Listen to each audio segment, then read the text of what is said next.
Okay. Good afternoon. I'm Ed Bechtel from Bechtel's Pharmacy. We're here again at the Slatington Public Library to do our monthly sweet spot talk. Today's presentation will cover topics related to diabetes. We'll discuss treatment and monitoring associated with insulin use, take a look at some injectable non-insulin medications, and cover basic diet and exercise recommendations. Finally, we'll discuss ways to remain healthy while preventing the major long-term complications of diabetes. A lot to cover in one talk. Take a moment to review our basic sweet spot truths. Most of us know that there are two major types of diabetes. In type 1 diabetes, your body doesn't make insulin. You have to take insulin from an outside source in order to live. Type 2 diabetes, your body would make insulin, but it doesn't use the insulin properly. No matter which category you fall into, the complications of diabetes can develop basically in the same ways. So what should your blood sugar be? Fasting blood sugar, which is usually first thing in the morning before you eat breakfast, should be between 80 and 130 or 80 and 125, depending on whose guidelines you're following. Your postprandial blood sugar, which is your blood sugar an hour or two after you eat a meal, should be at 180 or below. When your blood sugar goes above 180 milligrams per deciliter, that's when the sugar can cause damage to the nerves and to the blood vessels. So in order to control our blood sugar, we use a three-pronged approach. Some people call it the three-legged stool approach. The three legs represent diet, exercise, and medications. Now, two out of those three are totally under your control. The third one, taking your medications, your doctor may recommend medications for you, but even taking your medications properly is pretty much under your control. So, some people will complain that, diabetes, it's so much your own responsibility, where, treating other diseases and disorders may be less your responsibility and more the responsibility of your doctor and the healthcare system.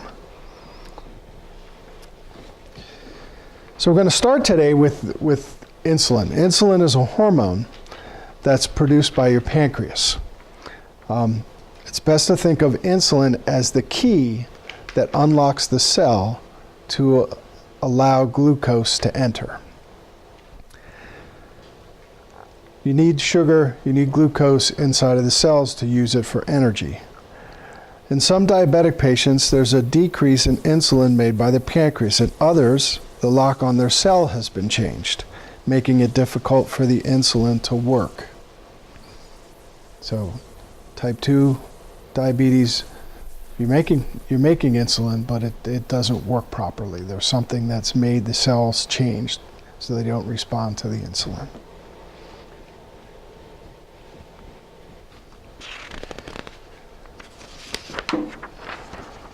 There are many different kinds of insulin products commercially available. I mean, this wasn't the case 30 years ago, but today there's been a lot done in the last 10 or 15 years with insulins. Let's take a look at some of the different types based on how quickly they work and how long they last.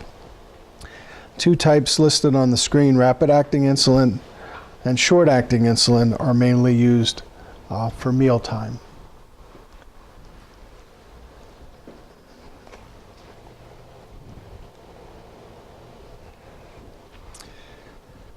These two insulin types, intermediate acting and long acting, are used to treat blood sugar that your body naturally produces every day. So I like to think about the short-acting insulin and the long-acting insulin, that when you think about what you eat, carbohydrates, when you eat carbohydrates, basically within an hour, your body will turn that to glucose. The short-acting insulins that you take with meals is to take care of the carbohydrates, the food that turns quickly into sugar. Now, proteins and fats in your diet take longer to metabolize and be turned into sugar. Now, everything you eat basically has to be converted to glucose in order for the body to use it for energy. So proteins, that takes 3 to 4 hours. Fats, it can take up to 8. So the long-acting insulin is taking care of the sugar that's being made from the proteins and the fats in your diet. And sugar that's being, if you don't eat, your body will mobilize stored sugars. So the long-acting insulin would take care of that too. So a good insulin regimen is designed with 2 parts. A long-acting insulin to cover normal release of blood sugar throughout the day, and a rapid or short-acting insulin to cover meals. Some patients might have additional insulin doses available to manage their sugar when it gets elevated. We call this supplemental or correction insulin. So you can kind of see where that long-acting is baseline. Thus they call it basal insulin. But that's your Lantus, Basaglar, Levemir, Toujeo, Tresiba. And then the rapid acting, or the short acting, that would be the Humalog and Novolog, Apidra, the fast acting insulins, and that you would take with your meals, or depending how tightly you're under control, maybe even with a snack. To cover the carbohydrates that you're taking in.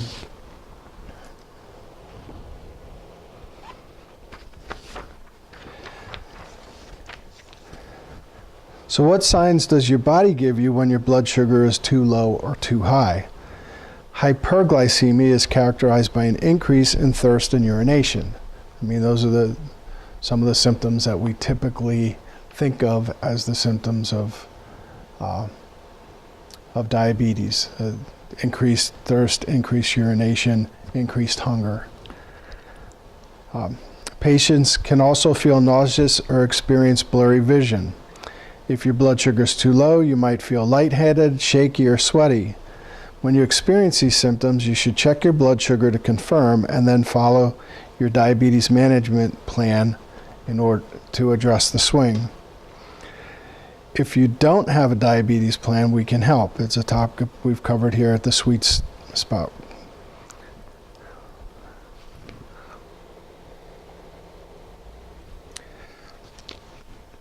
So now we're going to talk about some injectable medications that are other than insulin that are available. Byetta is a subcutaneous injection that's not insulin. It works in several different ways to increase insulin release, decrease sugar production by the liver, and increase your feelings of fullness. Chemically, it's called a glucagon-like peptide-1 receptor agonist. Okay. Using this medication to treat type 2 diabetes has been associated with reduced blood glucose levels, a reduced hemoglobin A1C. And in some people, it can result in weight loss because of that feeling of fullness.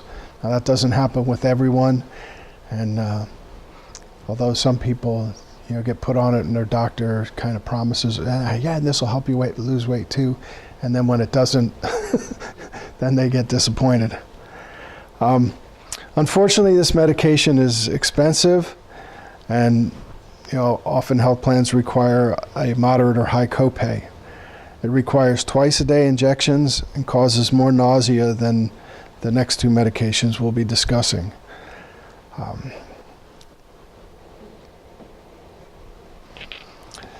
Victoza works by the same mechanism as Byetta, with some added advantage. There's a slightly better decrease in hemoglobin A1C and similar rates of weight loss. Medication is also expensive. It costs a little bit more than Byetta, and sometimes the nausea with Victoza is more extreme, and people may not be able to tolerate that.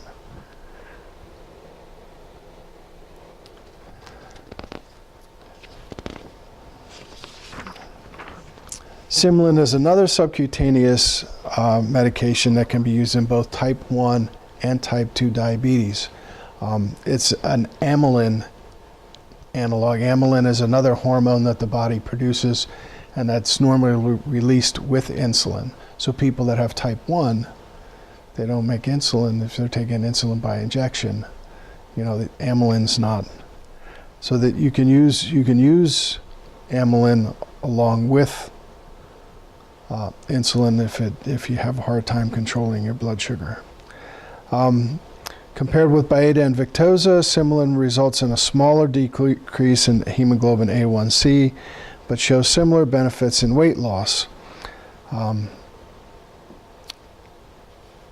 If it's used for type 1 diabetics, it may cause hypoglycemia, so you have to monitor very closely.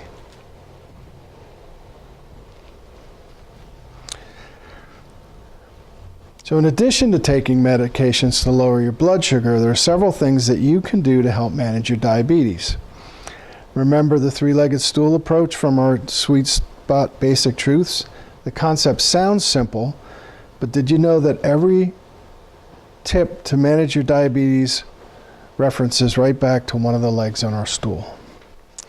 So let's take a look at weight loss. Even small amounts of weight loss can improve your blood glucose control and decrease your insulin needs. Some patients with type 2 diabetes have shown such remarkable results due to a healthy diet and consistent exercise that they may no longer need medication for treatment. Periodically, you will hear somebody say that they cured their diabetes through diet and exercise. Now, you can lower your blood sugar, you can lower your A1C to a point where it's not considered diabetes anymore. But with type 2 diabetes, there is an underlying genetic predisposition. So we have the genetics and we have the lifestyle part in developing it.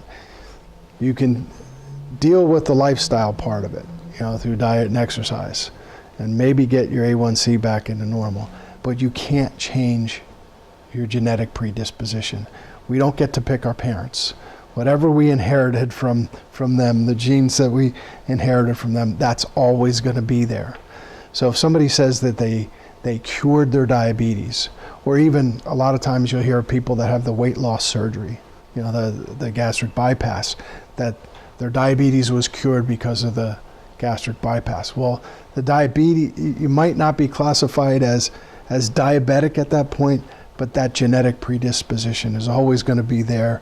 So you constantly have to be vigilant, even if you get your A1C into the normal range. So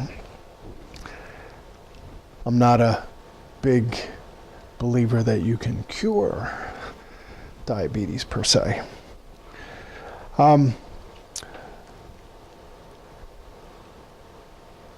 So diet and consistent exercise, you may be able to get rid of medication. While that won't be the case for everyone, diet and exercise are vitally important to managing your diabetes. You should make an effort every single day to make the best decisions possible for your health.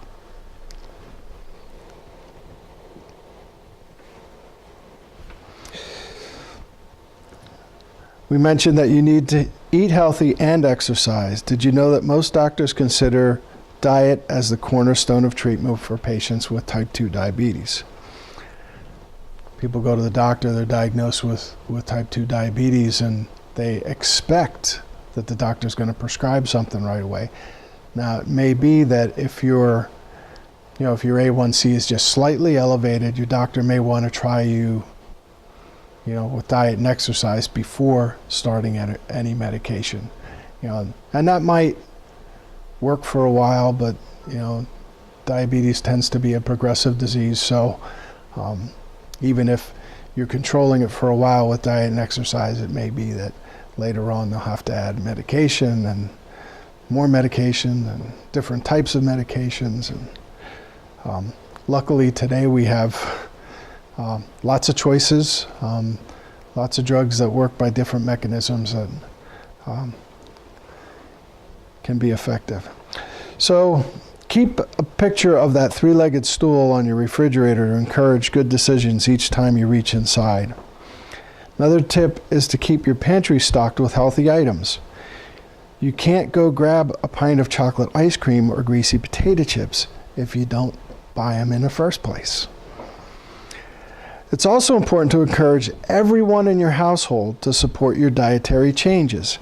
It's difficult to cook separate meals and continually face the temptation of bad foods.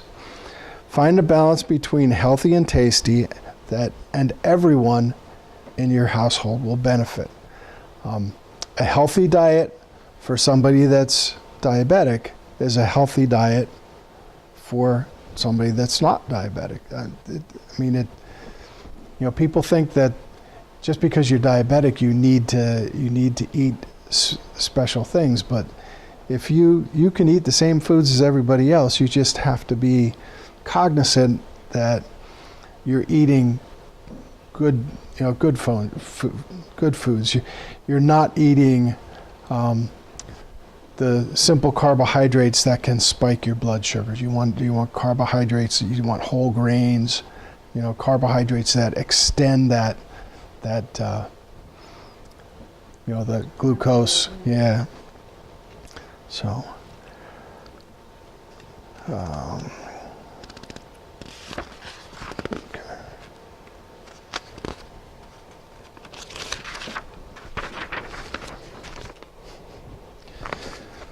Not all carbohydrates are equal. We classify them using a method called the glycemic index. We talked about that a couple months ago. Glycemic index measures how much a carbohydrate will increase your blood sugar.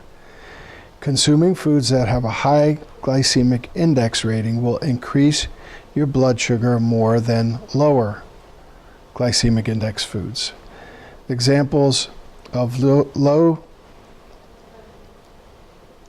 GI foods include wheat products and non-starchy vegetables. Foods with a high glycemic index include white bread and potatoes. You should try to incorporate low glycemic index foods into your diet and increase your dietary fiber. And one of the things that we learned a couple months ago with the glycemic index is that foods that are the more you process a food, the more you're going to raise that glycemic index. So if you cook pasta until it's al dente, a little bit chewy, it has a lower glycemic index than if you cook it a little bit longer and it gets mushy. So even little things like that. But the more things are processed, so a lot of processed foods. Apples. A whole apple has a lower glycemic index than applesauce.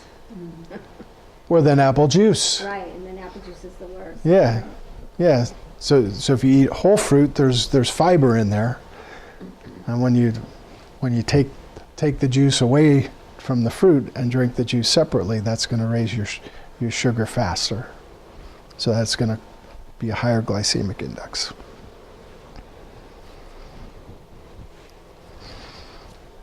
So many diabetics find it beneficial to count carbohydrates that they consume during each meal.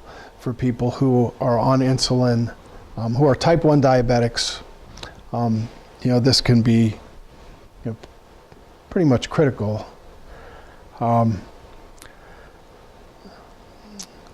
But counting carbs at least to consistency, which can result in more stable blood sugars.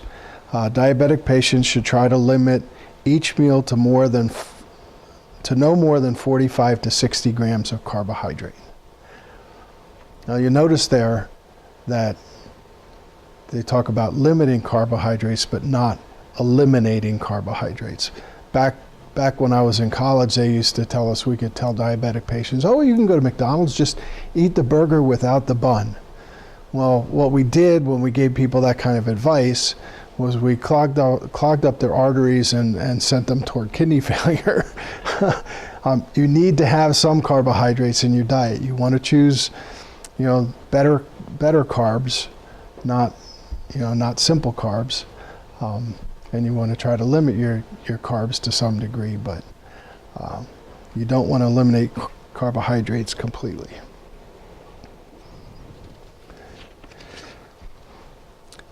So when you're looking at nutritional labels, it's important to look at the total carbohydrate, including the dietary fiber and sugars. When choosing foods, it's better to choose foods that are higher in fiber than sugars. This can make you feel fuller and decrease the amount that you eat. These foods can cause less of a spike in your blood sugar. If you experience major cravings, keep in mind that moderation is the key. Just a few bites of your favorite dessert can be very fulfilling. Consider splitting a serving with a friend or a family member rather than finishing the entire dessert. It can also be fun. You'll both feel just a little bit better for making a wiser choice. Right.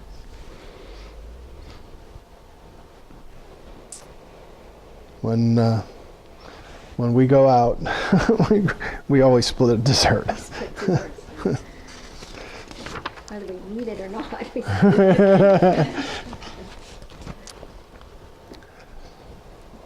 So some of you have heard about the My Plate. The government replaced the food pyramid with My Plate.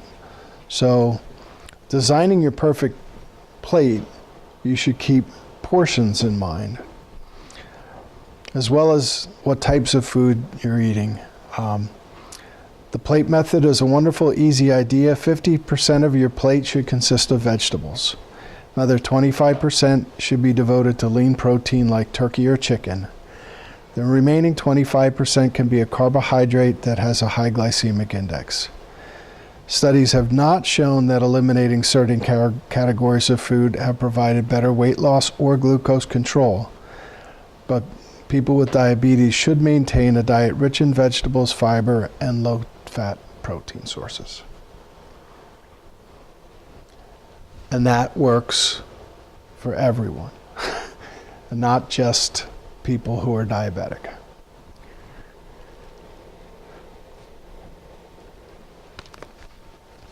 In addition to a healthy diet, exercise can help you lose weight and improve your feeling of well-being.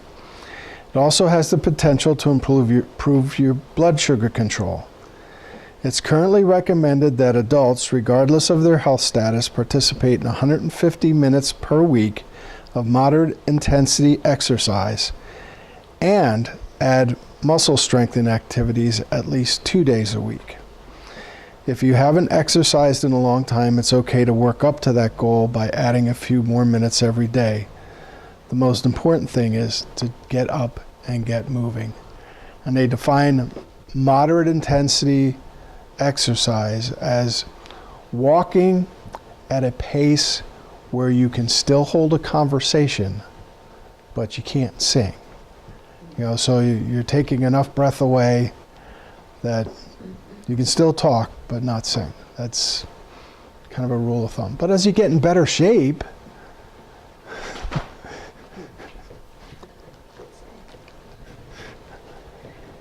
you can walk along and sing.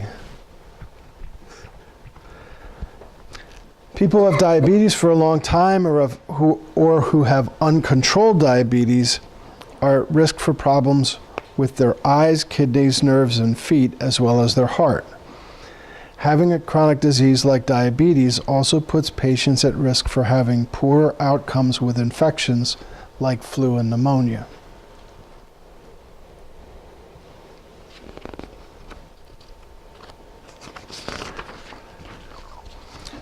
High blood sugar can damage your eyes and reduce your vision over time because blood sugar can affect the tiny blood vessels in your eyes.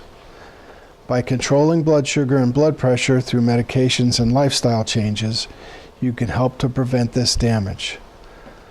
All diabetic patients should get a comprehensive eye exam every year.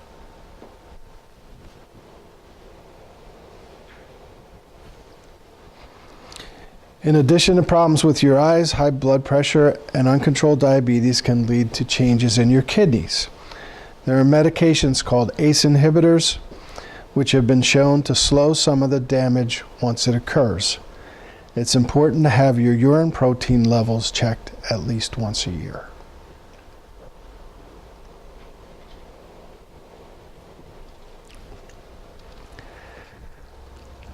Damage to the nerves can occur with high blood sugar. This leads to burning and tingling like pins and needles in your arms, legs, and feet. The best way to prevent and treat this complication is to lower your blood sugar to goal. Sound familiar? There are also medications that can be prescribed for these conditions. It's important to check your feet daily. Since you may have decreased sensation in your feet, you might not realize that a cut or sore is on your foot. Every year, your doctor should perform a comprehensive foot exam and test the sensation in your feet. A lot of people with diabetes that have nephropathy, nerve damage, will see a podiatrist regularly just to trim their toenails, because if you don't have the feeling in your toes and you cut yourself while cutting your toenails, you may get an infection and not even know it.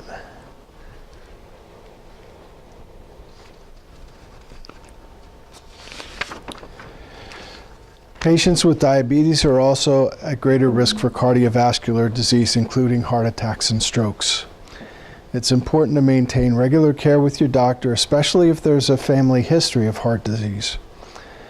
A low-dose aspirin may be indicated for high-risk patients. Your doctor should check cholesterol at least once a year. There are medications that can help to decrease cholesterol in addition to dietary and exercise changes. Exercise changes the bad cholesterol, the LDL, into good cholesterol, HDL. So,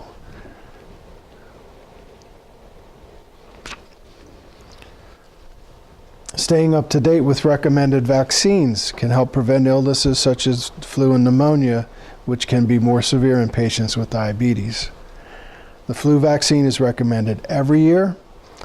The pneumonia vaccine is recommended for all patients over 2 years old who have diabetes.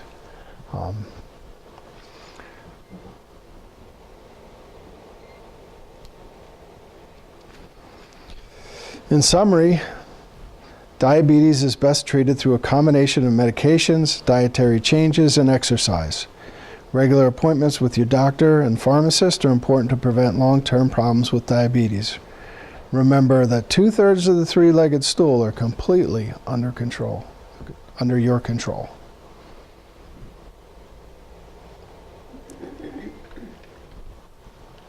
And there's this month's recipe.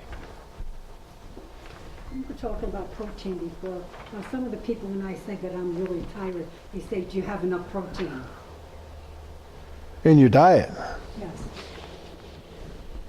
Is that what they're saying? You don't have That's enough? what they're saying. They asked me that question. So does protein have anything to do with it? I mean, like you said, the quarter of your plate is only protein. That's why I was asking. Yeah, I mean, like a serving of meat or fish is supposed to be the size of a deck of cards, and that would be that on that quarter of your plate. It might be. And they have all those kind of protein drinks and stuff like that. So Yeah. When people exercise, right, they break down. They break down muscle. And that's to replace whatever the muscles need to regenerate, right? Yeah. Protein drinks. Is that what? I mean, if In a quick term. yeah, I was don't. thinking of anemia. Maybe they think you're Okay. anemic. You're not eating enough red blood. Enough red meat.